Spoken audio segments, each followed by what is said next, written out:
Good evening and welcome to another edition of Money Talk with Melanie, the late edition. I'm so glad to see all of you and talk to you all this evening, coming to you live via SHR Media. And I'm forgetting my line. I usually live via Facebook. Hello, Melanie. I think I used all my energy on Judge Joe Brown this afternoon. Oh, goodness. Welcome all of you in SHR Media Land and all of you here in the Facey chat. Those of you who were on my social media earlier today know that I did an appearance on Judge Joe Brown's radio show this afternoon. It was supposed to be an hour radio hit and ended up being a 2-hour radio hit. Hi, everybody in the Facey chat. You guys are going by too fast. It ended up being a 2-hour radio hit, and it's a call-in show. I was there on behalf of Project 21. And for those of you who do not know what Project 21 is, you have to look it up. Briefly, it is I don't know why I keep forgetting this long name. It's one of the initiatives of the National Center for Public Policy Research. And it is it promotes African Americans who are committed to non-traditional civil rights initiatives, I guess is the way to put it, or civil rights establishments, basically because we lean conservative. And I guess that's why you would refer to it as non-traditional. And so they had, because of what our recent press release about having them withdraw the NAACP's Image Award nomination for Jussie Smollett. They had someone on from the NAACP on there, and they wanted us to discuss why we wanted them to withdraw their nomination for an Image Award. So, yeah. And then they also had people calling in to talk about it. So that's what I was doing for 2 hours on the Judge Joe and Friends radio show. It was an absolute blast. And so, unfortunately, I had to cancel my original first guest, but I promise you I will have him back on the show. And I talked to him and everything's cool. But that was fun. I promise you guys I will post the link too as well. I will hook you up if you want to hear that. Somebody called in and said something about something. I'm not sure I want to get into it because I don't want to. I don't know what my guest's leanings are, and I don't want to freak him out. Oh, Doug Poss listened and said I was overtalked. They overtalked me too much. Doug, you're such a sweetheart. I don't think they did that. Somebody called and said something about you guys are so concerned about oh gosh, what did he say? You guys are so concerned about awards getting withdrawn, but you're not concerned about how these police officers are out here killing people or something. And I think I said, and of course I just lit in, hey, Mike Fitzpatrick. Mike Fitzpatrick is scheduled to be on the show April 12th. He's going to be back from NCX Group. And I said, oh, you want to talk about killing? And then I lit into him. Just lit into him about abortion. I let him have it. And then Judge Joe started to light into me about abortion from the legal perspective. Like, he was like, it's a woman's choice, blah, blah, blah. Like, Judge Joe started to let me have it, and I let him have it about what abortion was. It was something else. And so Valerie, who's the host of the show, was like, we definitely have to have you back to talk about that. That's a different show. So the caller was letting me have it, and Judge Joe was letting me have it, and I was letting them both have it, describing the technicalities of what it actually was.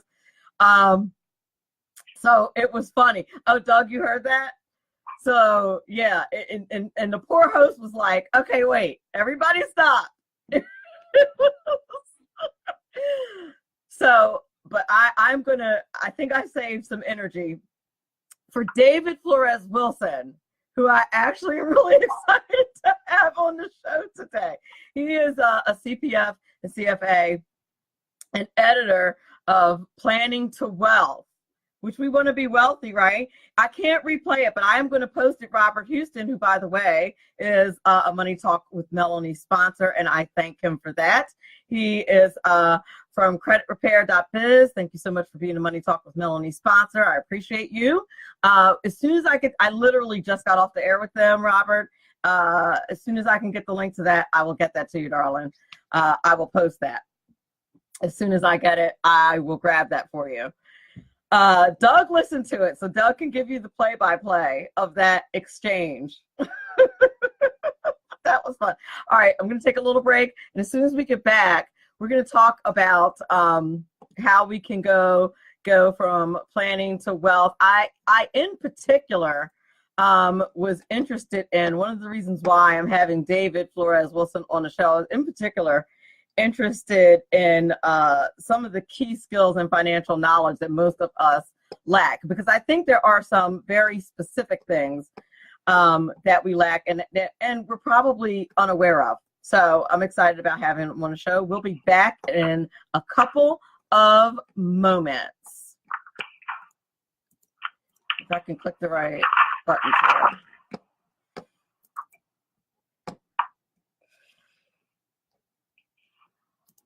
Making a living can be tough these days with so many jobs going overseas. If you love numbers and puzzles and want job security, you can become a tax specialist with an amazing 6-month tax course from Tax Mama. Operate your own tax practice locally or anywhere in the world where there are American taxpayers. It's a great way to write off your trips to visit family for months at a time. Everything you need to pass the IRS 3 special enrollment examinations is included in this course. Visit irsexams.school. And if you need more than 6 months, that's okay. Take your time. You're in the course until you pass the exams or until you unsubscribe and reject Tax Mama's emails.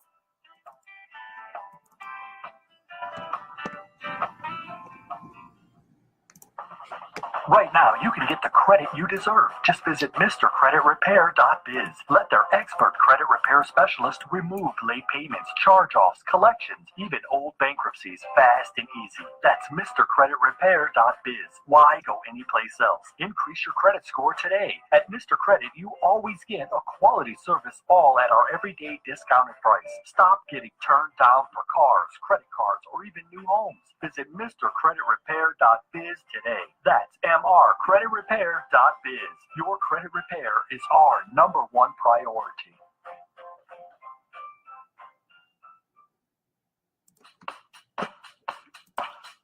As a little boy growing up in Cleveland, I wasn't allowed to watch a lot of television. But once in a while, my dad and I would view the Three Stooges, Larry, Curly, and Moe, for laughs.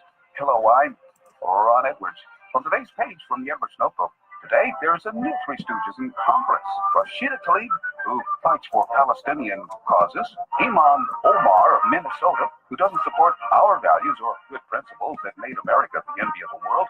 And there's Alexandria Ocasio-Cortez, the big-time in her own mind socialist, who lets everyone know she's the boss. Unlike the original Three Stooges, the new congressional ones are a clear and present danger to our society, along with many others in Congress who are in government to accelerate America's decline and to bolster our enemies. The new Three Stooges support the destruction of our economy and Israel, along with forcing us to live without our unalienable rights and the denial of God-given right to life for newborn babies. And of course, trample President Trump. I think it's high time to disband government schools and restore authentic education. I'm Ron Edwards. Let's meet every Friday at 4 p.m. Eastern, 1 p.m. Pacific on AmericaMatters.us, SHR Media, and at 12 a.m. Sunday on Talk America Radio Network. Ron Edwards, the new voice of America. Sponsored by David E. Garrett Jewelers. What I really appreciate about Ron Edwards is that he really holds his tongue and doesn't really say how he feels about anything, and that he's very ambiguous about his description of things. That's, really, anyway. Anywho, You're listening to Money Talk with Melanie. I'm your business diva, Melanie Collette. I'm very happy to be with you this evening. My guest today on this abbreviated version of Money Talk with Melanie is David Flores Wilson.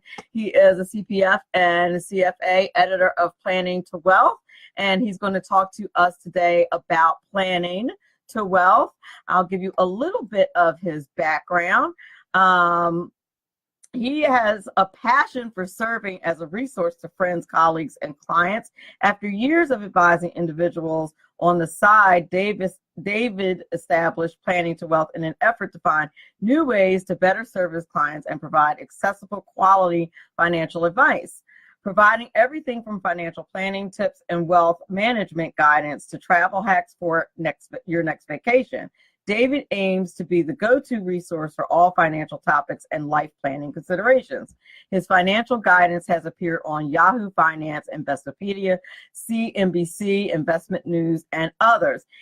In addition to managing his blog, David is a senior wealth manager and financial planner at Watts Capital in New York City, where he has been working for over 9 years. There, David advises and coaches business owners and professionals on a broad spectrum of financial matters as they make progress toward their goals and dreams. Prior to joining Watts Capital Partners, David was a vice president in the mixed income division at Barclays Capital. He received a BS from the University of California, Berkeley, and holds the certified college financial consultant, certified divorce financial analyst, but you make a lot of money there, chartered financial analyst, and certified financial planner designations. David received the IMCA Alternative Investment Certificate and completed Certified Investment Management Analyst Certificate program from the Wharton School at the University of Pennsylvania. And without further ado, I want to introduce to the audience Mr. David Flores Wilson. Thank you so much for being here. Hi, Melanie. It's great to be here. I appreciate the work you're doing as you bring together, experts and influencers and do your part to spread financial literacy. So I'm excited to be here. But it sounds like my day hasn't been as exciting as yours, though. Well, I taught high school all day. I actually attempted to teach financial literacy to high schoolers all day before I did Judge Joe. And now I'm speaking to you. Sounds great. That's such a full day. And I suspect that my high schoolers, based on their grades, will be coming to see you in about another 20 years. They're going to need your help. Okay. Well, we'd love to help. So I'm available. They sure will. So, is there anything about your background that I missed that you'd like to share with the audience?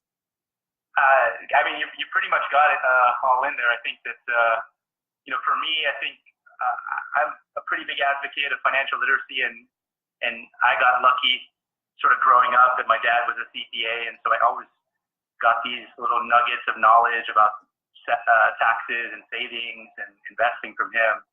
And, he had a home office.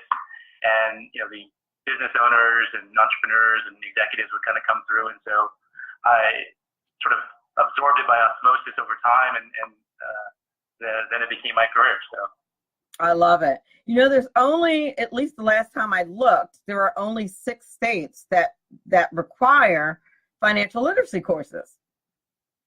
Yeah, Melanie, it's not being properly addressed in our education system. It's a nationwide problem, and the studies in terms of the vast majority of Americans that are living paycheck to paycheck, and they're not effectively saving for retirement. And it's really sad that this isn't a priority in our country. And I think so it's a passion of mine to do what I can. Right?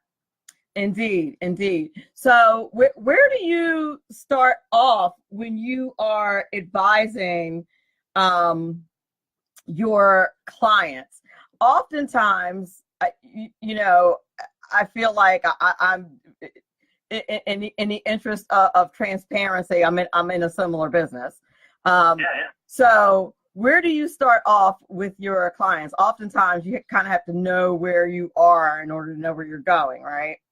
Exactly, Melanie. And there's very different approaches out there, and I think for us it really starts with getting to know the person, and not just where they want to go in terms of their goals, but what are their values, what's important to them, and then the goal, of course, is to sort of have this alignment between what their financial behaviors are, what their values are, and as well as what they're trying to accomplish. And so it starts with a deep dive of due diligence on their situation. What's their story? How do they think about money? What's their attitude towards money? How is money discussed in their family growing up? Because I think once we sort of understand, sort of these emotional and this background that attaches to money, then we can sort of better do a better job of advising them on how to move forward. Now, that's interesting that you say that. What do you mean by emotional? Yeah, I think, we were just talking the other day with a client who, they're going to receive a large amount of cashes, and someone in their early 30s, and they're doing pretty well in their career, and they have a mortgage, and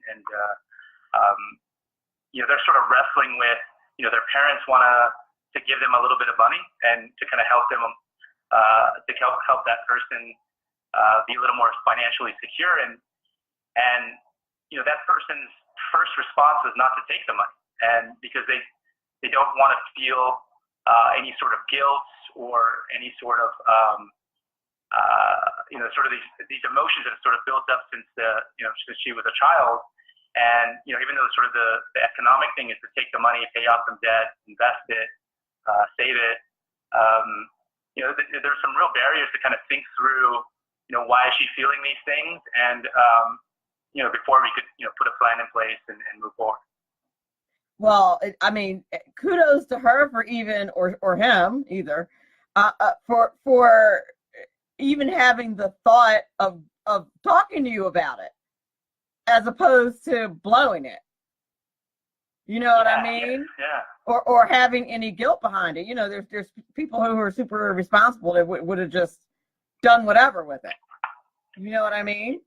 Yeah, I think, for example, when it comes to sort of any lump sum infusion into people's balance sheets, I think that, again, the studies kind of show that the vast majority of people don't really have much to show for, whether it's if someone inherits money or they're given it to it, by a family member, or, if they win the lottery. I think that, there's sort of, it's really difficult for people to deal with a lump sum of money. And so I think, there's best practices and how to do that in terms of, okay, well, let's take a step back, let's relax, let's kind of think about any sort of potential lifestyle changes, let's build a team and then build a plan, and then kind of walk forward. But a lot of people are sort of given that pot of money, they sort of develop, get a little lax on the financial planning habits, and and then when the money is gone, well, then they're stuck with sort of these bad habits, without those extra funds. So we do our best to sort of take some of the research and our experience and then impart that to people that we meet. I don't know if you find this, but this is seems to be a stumbling block for a lot of people, that when you have a more modest income, that the attitude is that there's no point in having a plan. There's no point in saving. I don't have money now. That means I'm never going to have money. So I don't have to develop good habits. Yeah, I think also I see what you're saying, Melanie, and it's exacerbated by our industry a little bit, right? So in our industry, a lot of times people, they're not able to work with a professional financial planner, financial advisor, unless they reach a certain income level. And I think that's totally backwards. I think that, a doctor you never go to the doctor and the doctor says, hey, you know what, you're not healthy enough. Why don't you go and work out and eat right and come back and see me? So I think there's a real problem in our industry that, we should be helping people of all different income levels, and not just the people that have piles of money. I actually do. And that's probably, people find that irritating about me. I do it kind of for free. It feels good though, right? Like it's yeah. Well, sort of impart this knowledge and people make progress. It's I do. That's why I'm in this business. So. And I had this, and I probably should just start doing it, because I see people in these situations all the time where I'm like, what are you doing? Like, this woman told me, and I like I told you, I teach financial literacy. So this woman told me today about this situation that she was having. And when she was explaining the situation, I kept asking her why. Like, every time she answered the question, I was going, why? And like, why did you do that? Why did you do that? Why? And I was like, it was silly stuff. Like, she was like, well, I live down to the dollar. And I was like, okay, but why did you do that? Like, you're defeating your own purpose. And I said to her, no matter how modestly you live, you can still put these strategies in place so that you can avoid what you're doing. Because she was incurring charges from her bank by doing unwise things. And she's a single woman. If she had kids, I could kind of maybe understand her thinking, but she's a single woman. And I told her, I'm a single woman, so I felt like I kind of could say what I was saying. And I said to her, I said, just wait. You're going to have to sacrifice and just wait. Water that night. You're going to be hungry, whatever. Just wait. And I said, because eventually what will happen, you won't be in that situation if you just wait. Like, at some point, you won't be behind. And you won't incur those charges. Just wait. So, and then you'll start getting ahead. But you're going to just keep messing up. So, but I find that those are the situations that, and I encourage her to start, using, because she's writing checks. I said, why are you writing checks? Why are you using your debit card so that the money just comes out? What are you doing? Like, what are you doing? But I find that this is why people who have modest situations stay in modest situations, because they're incurring, charges that they shouldn't be incurring, because they're living like they don't have a modest situation. We're imperfect people by nature, right? And right. There's just all these influences, whether through advertising, the people we surround ourselves. It's challenging to save, invest, and to minimize debt and sort of these other financial planning strategies and tactics. And so I think it's a craft, it's a skill that everyone should be investigating and learning about. And a lot of it, I think, is just people not knowing and not seeing the pattern. Like, I think other people have to stand outside and observe objectively. And I think it's the emotion of it. Like, it's the stress of it that causes you not to see it. If that makes any sense. Like, you're in it. So you're in the stress of the situation. So, it's hard to see when you're in the stress of the situation, I think. Yeah, and I mean, there's studies that show, like, the more people can be more financially secure, or at least know where they stand, that's going to reduce stress, and stress levels have a direct impact on people's health. And so, I think that that's where I appreciate what you're doing in terms of that pro bono work and letting people know some of these things. So, would you say that not only saving, but just managing your money in general is a skill? Yeah, without a doubt. I think it's one of my core beliefs is lifelong learning for myself, right? So there's through certifications, the conferences, the continuing education webinars, there's things I'm learning sort of every day as well. And I've been in financial services for almost 20 years. And so, it's a skill that people, should develop and can continue to develop, through the rest of their lives. And just depending on their, where they are in their life, it's, a lot of the core principles are the same, but the emphasis and the actual, the granular strategies and techniques changes, whether you're in your 20s or 30s versus your 60s, 70s, 80s. And does it change with technology too, I would think? Yeah, I think if you're meaning that, I think what's great of the last sort of the fintech revolution in the last, 5-10 years is that, whether it's saving or tracking expenses, some of these things can be a little bit easier through the technology. And, so these platforms that allow people to save, and budget more easily and auto save and, lower expenses on their investments. And, these things definitely help, but, we have a long way to go. Oh, I actually told her, the woman I was talking to, about that. I think things like Acorn and Stash are genius. I really do. Yeah. I mean, I put money away without even knowing, and then if you double up and, tell it to just withdraw a few bucks, that money adds up like that. And before you know it, you got, a couple G's put away that you didn't even notice, and probably would have spent it at Starbucks or something. You know what I mean? Seriously. No, our minds can only handle so many decisions, right? So if you just take the decision making away from yourself, and whether through auto saving or tracking expenses, you're going to make better progress on those financial goals. Yeah, indeed.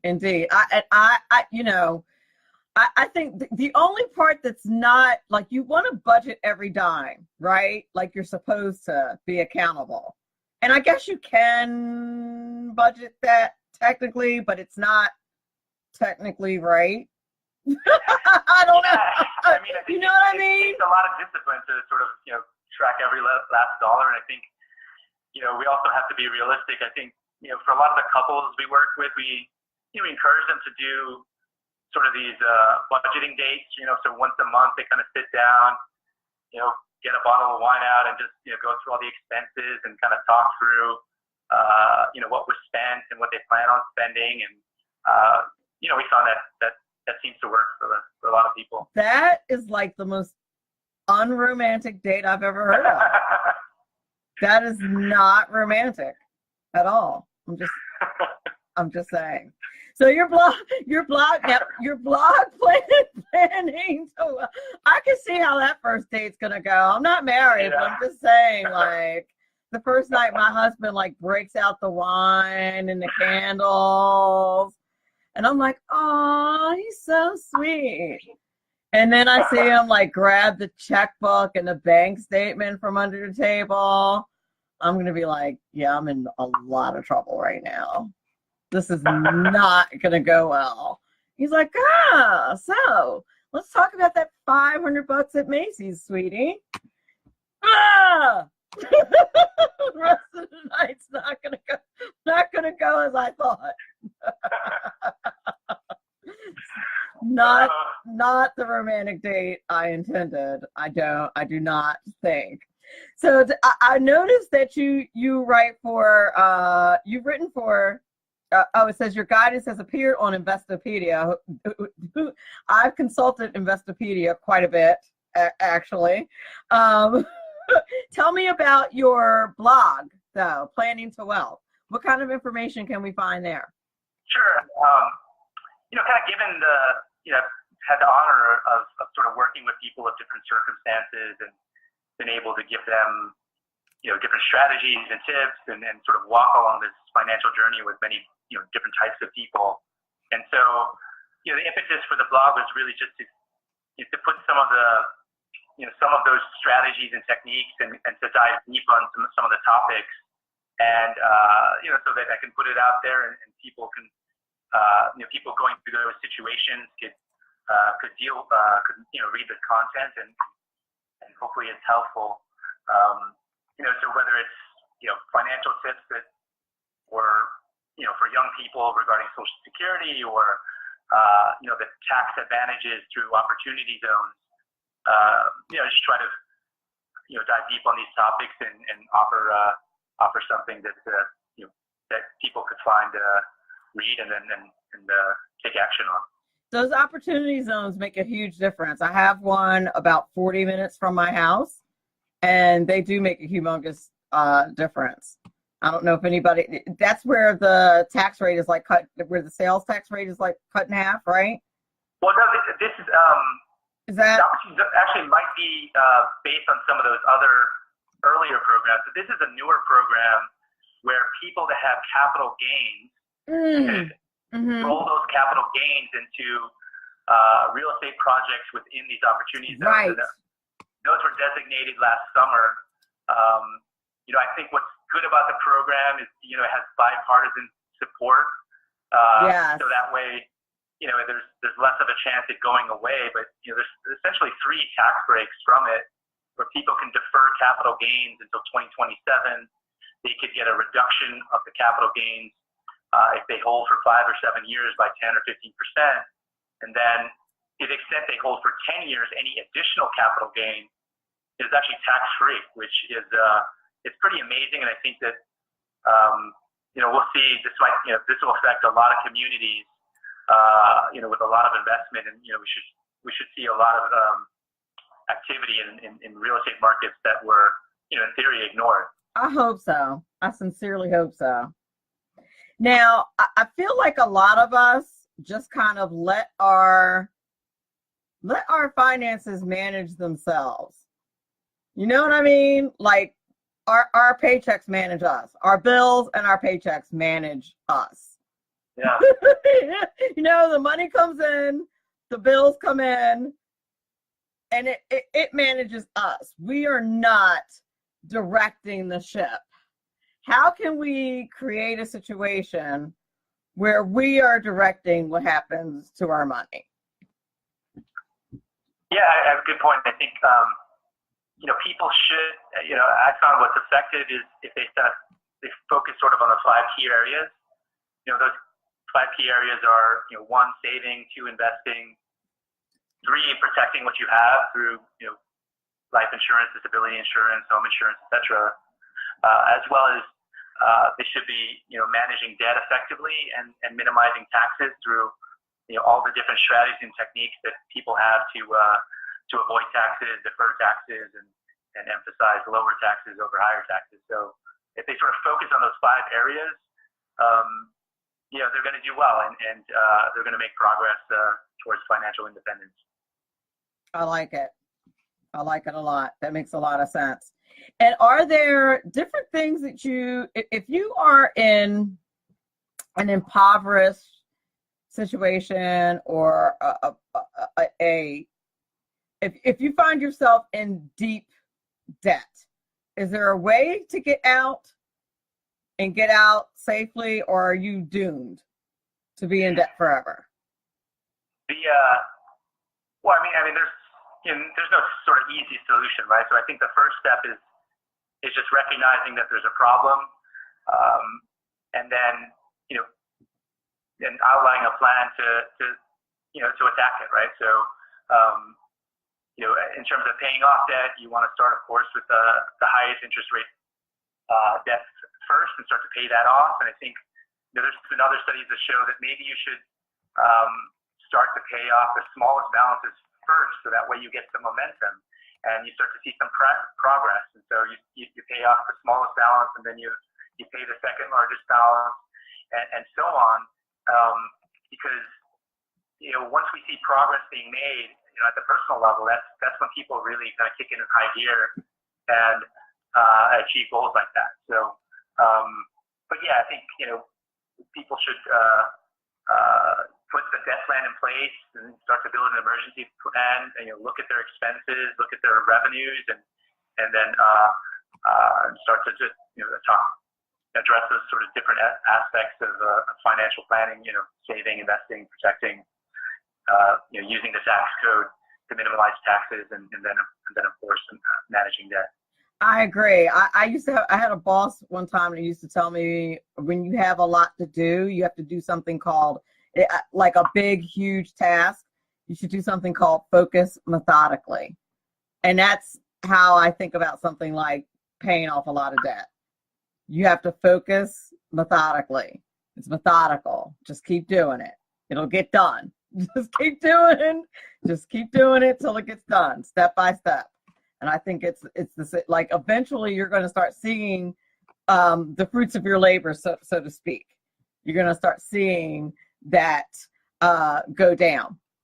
So tell the audience where it is that you can be reached, where they can get in touch with you, how they can avail themselves of your services. Sure. People can contact me at the blog. It's planningtowealth.com. I have an auto scheduler there. Nice. Some time, and I could, we can talk through any sort of financial issues, and hopefully that can be helpful. Excellent. Thank you so much for being on Money Talk with Melanie. My guest today was David Flores Wilson, and he is the editor of Planning to Wealth. Thank you so much for being on the show. I want to thank everybody out there in SHR Media Land. And if you're listening to this as a download on iTunes or any of the other wonderful platforms on which you can find Money Talk with Melanie, I appreciate you so much. I appreciate my sponsors. And remember, all of this is very important because after all, this is your money. Thank you and have a great day.